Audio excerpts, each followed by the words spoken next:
qabsada waxay doonaan qabsada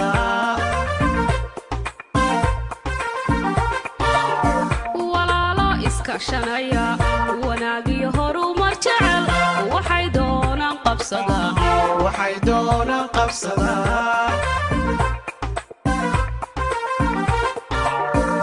ayaha wadankooda raba isweeshada baynu nahay ayaha wadankooda raba isweeshada baynu nahay wadani waxaan ahay wadani wadani waxa tahay wadani aynu noqono wadani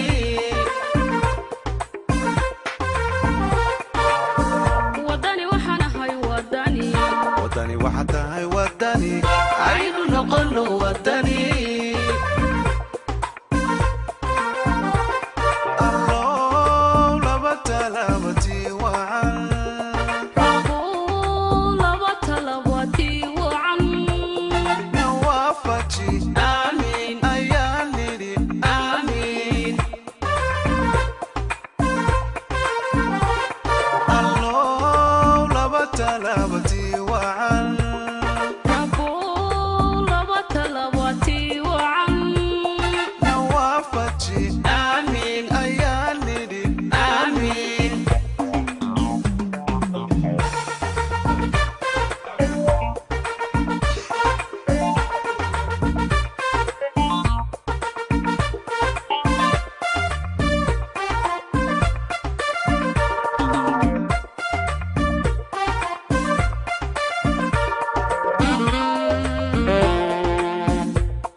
أعمالنا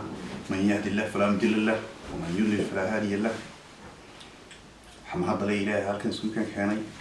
maanta waxaan rabnaa inaan ka hadalno waxa weey anagoo ah xisbigii wadani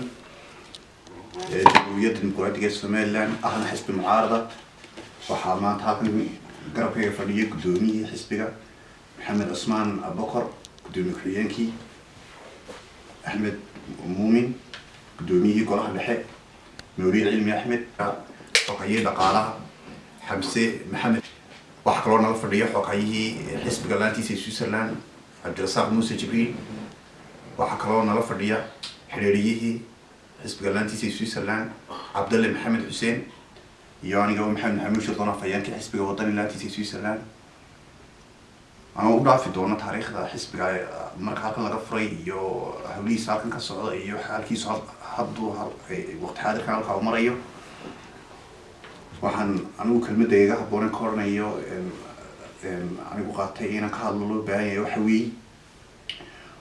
وقت هذا كان مانتها دلكني أما جمهورية الصوماليلاند وانكور ورقنا حالك يكون جرتو يو حيكون سكانتها يصير حال بيها يصير حكومة ديني أي هو ضو waxaan arkaynaa oo indhaha laga qarsan karin oo socda abaaro baahsan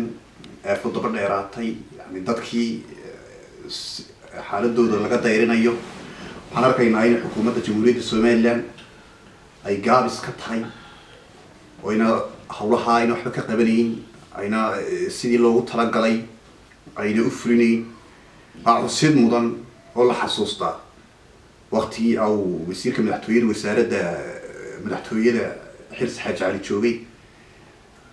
طريقي إرجابا من السناق قبل السناق بريق الصومال تجي طريقي هالكاس خرجكي يلا عكتي يصير له هول قادني عحسين مضر برلمان كقولها قلت ذا يو قولها وكيل هذا يو وزراء ماشي جوجا إنه بالمشاركة دي وتشرين مرك هذا كي لو سميني هرمك نوع عصب نلوشو دي حتى يخطر كشيء أو أينا دستي كنا ولا لهاين أيا طريق لو سمية أيا لما ملا أيا تذكرنا تنارك إنه حوي وتيجس بايرس ويعني وعشور بحيال وضد بيروج العشورية وضد سلانتي عن ليدي مقالدي من يسلا العشورية وضد نيفكي إيبكينين العشورية تذكر نوع عصا حكومة ضمانتها أما وزارة ضمانتها أما حل بعنا ضمانته لبضة قري waxay ku fadhiyaan ay maanta halka ku joogan wadadka ay maamulayaan waa cashuurtooda marka cashuurtoodii in dib loogu celiyo oo si mugle loola dhaqmo oo ummadii laga warhayo waa waajibaadka koowaad. waajibaadka labaad waajibaadka saddexaad waxaan leeyahay inay xukuumaddu ay dhaqankan hadda ay ku dhaqmayso ay wax ka bedesho. waa xusin mudan xisbiga wadani oo ah xisbi mucaarada inuu uga galgal badan yahay una uga waxqabad badan yahay waxyaalaha socda. uu abaaraha ka qayb qaadanayo, uu wax walba ka qayb qaadanayo, uu barnaamijyo badan baa soo dhacay, la ciyaar wadani, la afuur wadani, la ciid wadani. taas waxay ahayd waxqabad oo xisbiga wadani sameeyey. waxaan leenahay xisbiga wadani gudo iyo dibadba madaxdiisa annagoo isku duuban in intii hore ka qayb qaadanay abaaraha waan ognahay, iminkana in laga sii qayb qaato oo si mugle looga qayb qaato oon garab galno. xukuumadduna waxaan leeyahay annagoo ixtiraamayna madaxdeena dhammaantiin waxaan leenahay mar walba inay si mugle oo la taaban karo uga qayb qaataan abaaraha ka jira, waayo qof baa dhimanaya, naf baa baxaysa. marka waxaan leeyahay in si mugle oo damiir leh oo dadnimo leh oo garasho leh oo fiyuubi leh looga qayb qaato. meeya dadnimadii, meeya damiirkii hadlaa, meeya weeye aragnimadii, meeya maamulkii. in waxaasoo dhan si mugle loo eego oo hawshaa يعني سفر دوبان لو قالوا waxaan arkay wasiirka arrimaha gudahoole waxaan u baxaynaa wafdi aniga aan hogaamiyo wafdi gaar ah madaxweyne ku-xigeenka hogaaminayo dhulkii abaaro ka dhacay ma booqan doona. waa mar xeeriyo fildaan kala dhaceen oo waqtigu isguray oo dhibaato badan dhacday. waayo markii hore dhibaato ka hortag bay leedahay kadib tag male. markii hore ayaa inkastoo waxaan mar walba gacanta ilaahay baa lagu dhargay, inkastoo waxaan wax ilaahiyana tahay haddana dabcan bulshadu inay iskala qayb qaadato ay wixii qabato ay xukuumaddu uga horeyso weliba shacabku inkastoo dadaaleen oo looga baahan yahay dadaalka in ka badan inay fuliyaan inay xukuumaddu dadaalkeedii doorkeedii haddaan nahay xisbiga wadani laantiisa Switzerland waan ku dhaliilaynaa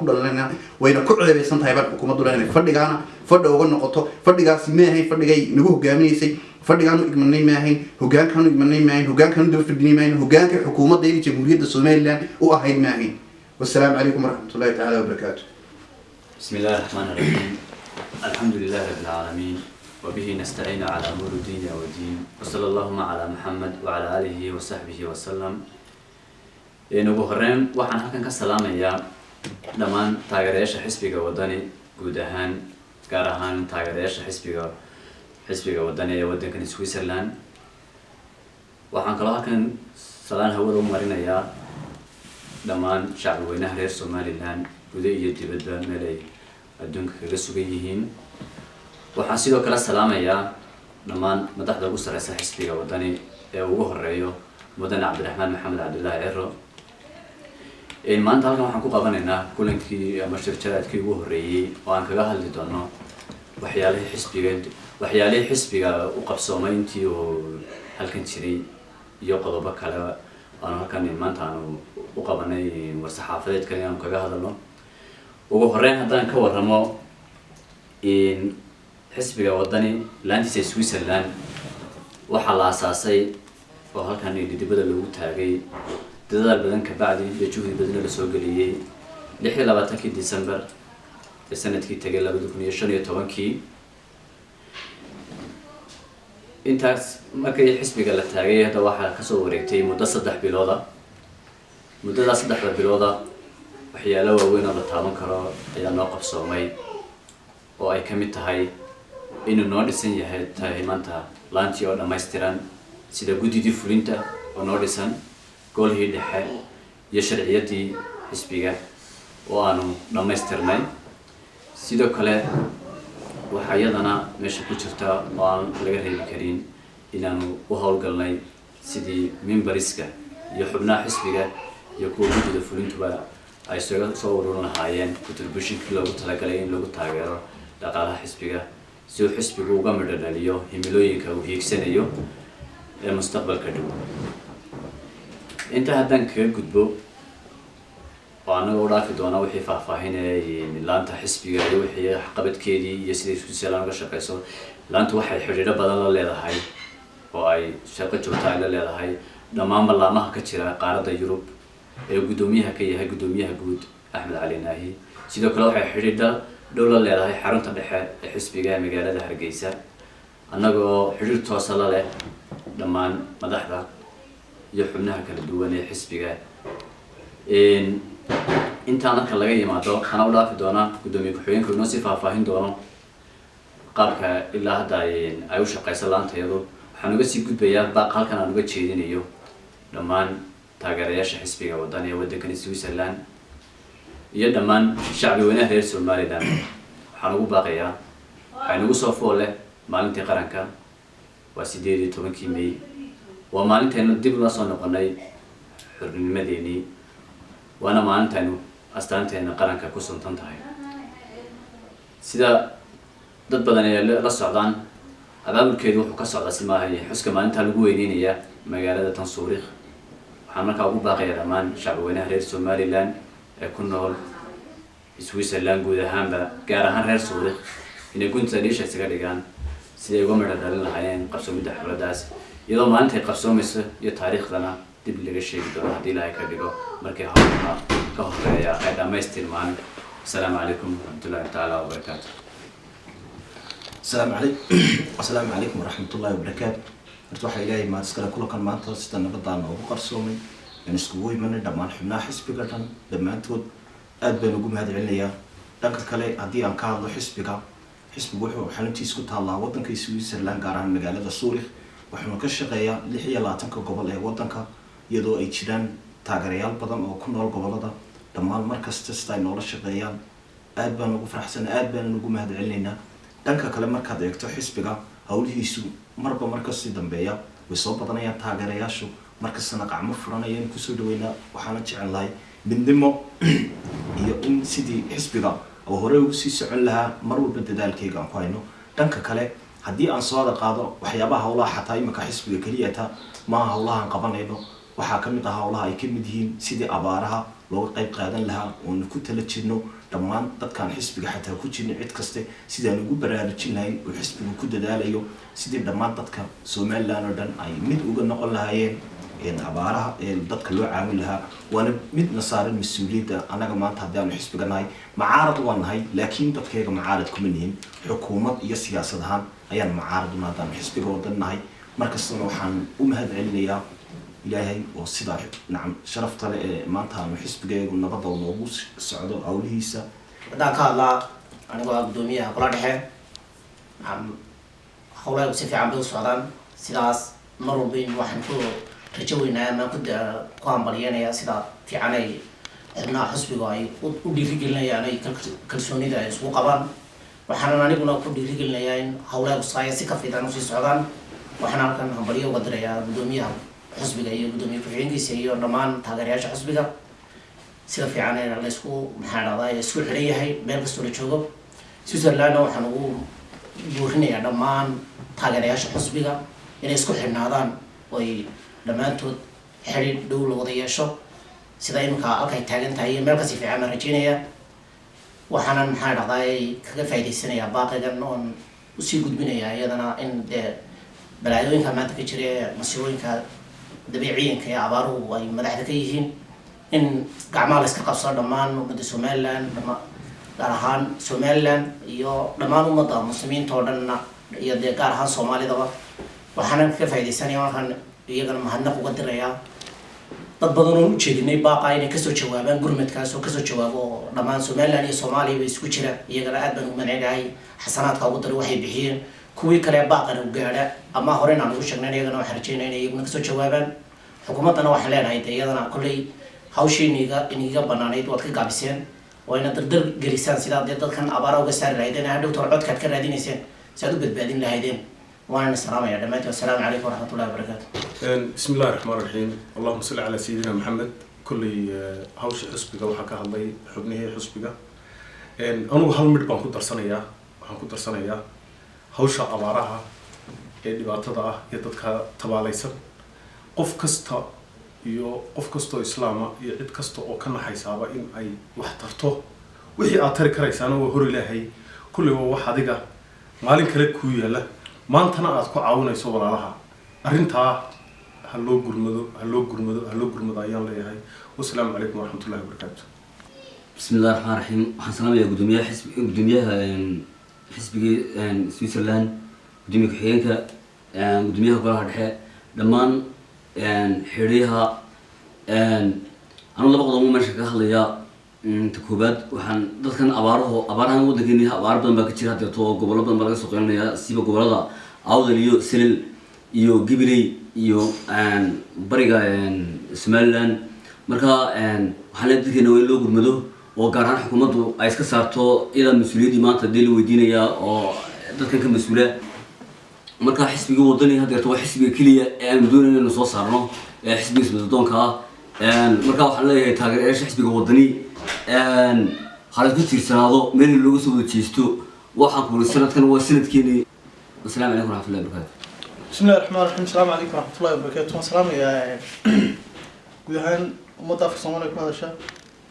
gaar ahaan waxaan salaamayaa ummadda reer Soomaaliland meel kasta joogaan dalay dibadba iyo taageerayaasha xisbiga wadani gudaha dibadba kelmadda qoriyaha rabo inaan sheega wax weeyo taas saaxiibadey bay yidhahdaan waa asxaabteydu inaan sii taakiidiyo sababtoo ah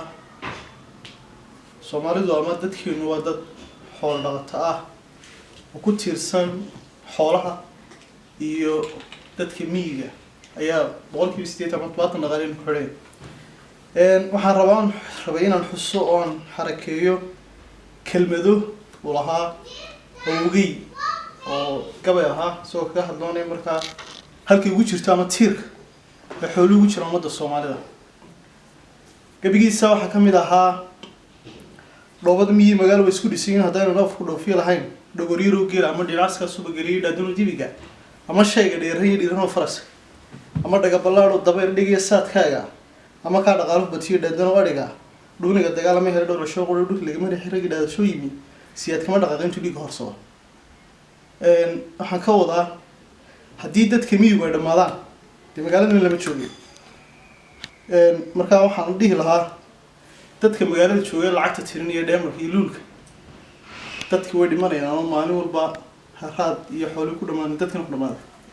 haddii dadka miyigu dhamaanada inaguna noolaan mayno waxaan dhihi lahaa markaa war waxbayna shilinku sii dhiganne aynu dadkeena la gaadhno maxaa la dhaha cunto iyo biyo si u noolaadaan inu badbaadino naf nool oo dhimanaysa taa markaan taa ku dhaafo xukuumaddan waxaan dhihi lahaa islaamba waxay tihi ninka feedhaan weliinanteeda kameel bedheli waayne malaha wuu hakranayaa waxaan leeyahay mala maydaan gaadhsiin waayin 100 boqodood oo biyaah inaad ku badbaadisaan hooyooyin iyo carruur dhimanaya iyo xoolo dhammaanaya waa hakranaysaan baan leeyahay xisbiga wadani guud ahaan si aan la soconno waa xisbiga qudhay ilaa hadda dhaqdhaqaaqiisu yahay mid togan oo taban oo ka qayb qaadanaya waxa socda guud ahaan sida quruxda badan aynu arkayno hadday tahay damqashada iyo diirka naxa wuxuu ka muuqdaa maanta xisbiga wadani hoggaankiisa ama madaxda ugu sarreysa xisbigan oo mu leenahay cimrigan la waraajo annaguna haddaan nahay taageerayaasha iyo dadka faniska ah waxaan ka qayb qaadanaynaa markaas aan ku kordhinaynaa wixii markaa nafteeda iyo maalkaygaba aan ku badbaadin karno qofna la mid oo walaalkay ah aad bay idin salaam intii la joogtiin taga maqanba salaamu calaykum wadani waxaan tahay wadani aynu noqono wadani